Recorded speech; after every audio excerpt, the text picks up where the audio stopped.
If I'm a member of the general public, joint statement of principles may not mean too much to me. Can you guys kind of put it, I guess, more in layman's terms, how and why is this an important step on the road to reforming APD? Well, this, Mayor, go ahead. Okay, this is a status update, and it's an important issue for the community, and we want to let the community know where we're at. And what is so important about this is it's talking about two things. We have a court enforceable agreement, and we have an agreement to a monitor. So now the community can know where this process is going. it's a progress report for our community. It lets our community know that we are in negotiations. We have been for a period of time. We're making progress, and we're moving in a common direction towards solutions that work both for the community and the department. Mayor, it makes it pretty clear in the second paragraph of this that the city does have some disagreements when it comes to the DOJ's findings letter. What specific disagreements do you guys have? You know, we made a very direct. I don't know sure how to put this.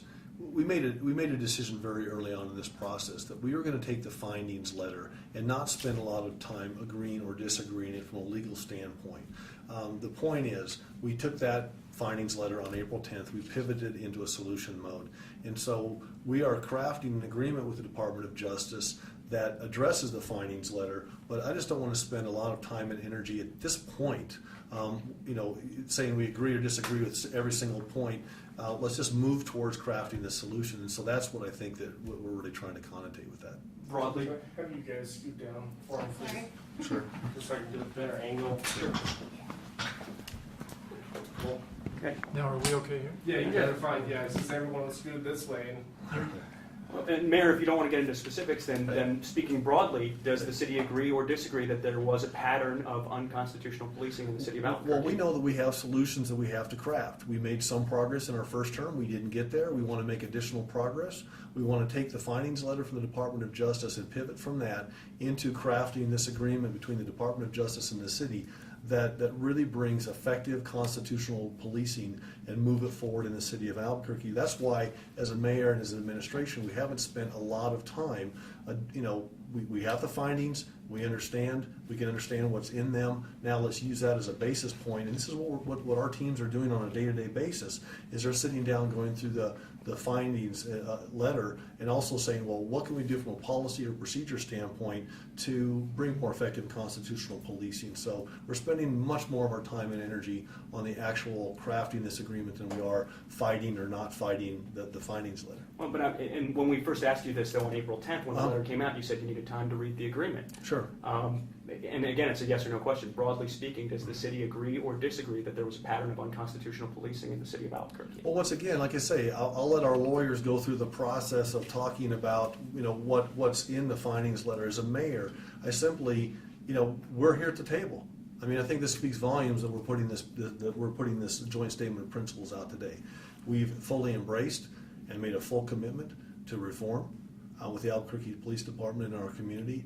That's based on the findings letter. It's also based on community conversations we've had that both the Department of Justice and our administration bring to the table every day that we meet.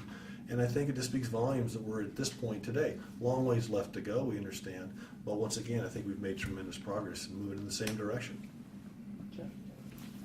Oh, no, go ahead. Okay. Let's go to... So since the letter in April, we've seen at least a couple of shootings that have raised concerns in the community. This is directed to you, Mr. Martinez. That at least appear to echo in some senses some of the concerns that the DOJ outlined in that letter. What can you guys do to assure the public today that changes are being made and on the street level, not talking bigger picture, but on the street level, to turn around some of the direction and some of the problems that you guys found? Well, you're talking about insurance. Let me tell you, what we're dealing with today is a status update. And we're talking about the findings that came out in April. Those findings, there were 8 of them. And what we can tell you today is that the negotiations that we're dealing with, the final result, the product, the agreement that we come to between the city and the DOJ is going to reflect those 8 findings. And that's what we're working through. And from our standpoint, we want to be respectful of the process, but we also want to put reforms in place as we can during this process. So I think we've had a number of things from personal handgun policies to CIT training for 100% of our force that will put us as the only department, I think, in the country that's doing that. Chief Eden and his staff have some other things that we're putting forward, but also being mindful that we don't want to get too far ahead on certain things because we want to make sure that we're crafting them in conjunction with the DOJ. We have some other ideas, but those are what we're discussing at the table now to make sure that we get it right and in a way that the Department of Justice feels is going to be important as well.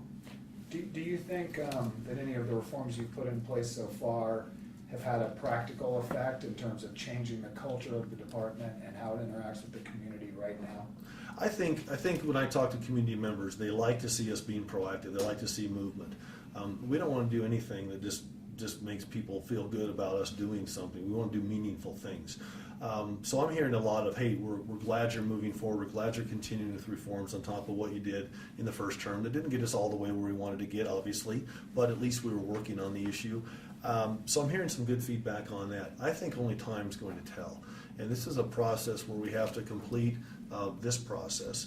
Then we have to be able to accurately communicate it to our officers on the front lines and to the community so that we have goals, expectations. Everybody has a clear understanding, and that's where I think it's so important about the work that we're doing now. These guys, we're all working really hard to make sure it's understandable so the monitor can understand it, officers and others. I think that will be, we'll have to judge that over time. And our goal is all the same, but I think we'll just have to get things implemented, see how they affect that. Of course, the community output's community outreach is a huge component of this, separate from some of the technical components, and that's starting in earnest as well, continuing actually in earnest. And so I think that time will tell on some of that. Two-part question. In terms of looking at a timeline, how far away are we from having that agreement in place? Do you even have a ballpark that you could give the community?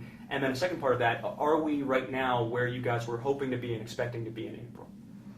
Well, we're working expeditiously. What you're going to see is at the final product is going to reflect the community's voice in all the outreach that we've done. We've listened to them. And the final product is also going to be workable for the police department, for the police officers. We don't want to set them up to fail. And this is a process. And I don't want to give you a specific timeline on it because we're working through it as quickly as we can, but we want to make sure that the final product is valued. There's an absolute urgency, though. I can tell you in the meetings there's an urgency, but we want to make sure it's done right. You can do it fast or you can do it right. If we have to make that decision, we'll be expeditious and do it right rather than just put something out that's a less than stellar product. And I have a lot of confidence. I've been very impressed by this. Both sides of this equation are bringing a lot of value to the table. When I see the meetings, everybody's listening. They're bringing the community input, the community concerns, the officers' concerns, their officers' families' concerns. This is being done in a way that I'm proud of at this point as a community because I can see how hard everybody's working, and there is an urgency to it. You talked about this being like a status update, a progress report for the public. Should the public expect more of this from the Department of Justice? And I know they're kind of looking to the DOJ. There's been a lot of concerns still with every police shooting we've had since the report came out. Should we expect more communication from you guys as the process goes along? Are there presumably more status updates? Well, what we're dealing with today were very important issues. The use of force is crucial. That's very important to the community right now. And the way that we're putting this in context is the announcement today concerns the court-enforced agreement and the monitor. These are very important to the negotiations as they go forward. I'm not sure you're going to see anything as important as this decision today before we get to the final agreement. In terms of the criminal investigations, is there any update you can give us at this point into criminal investigations of APD officers or any of those cases? I can't comment on that. That's separate. What we're talking about today is on the civil side. What you're asking about are criminal matters that I can't comment on. Okay, we're going to need to cut this now. Okay. Thank you. Anything else specific that you guys wanted us to mention that we didn't touch on or anything? Not that I can think of.